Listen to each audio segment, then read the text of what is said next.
In this video, I will show you how to change security settings on Binance.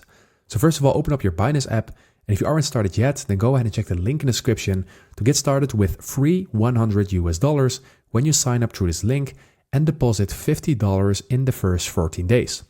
So go ahead and check the link in the description if you're interested, but anyway, let's dive into this video. So let's go ahead and click on the Binance logo at the top left from our home tab, and from here we're going to click on our profile name. And from this section, go ahead and click on security. And in here, you can basically see all of your security settings. So you can change a lot of these settings. So Binance will tell you if your account is at risk. And I have not activated the passkey yet, so I can go ahead and do this to protect my account. And you can also link an Authenticator app. You can link your email. You can change your password. You can also click on this arrow down in here. And then you can enter a pay pin if you would like. And you can add a phone number as extra authentication and extra security layer. So these are the security settings.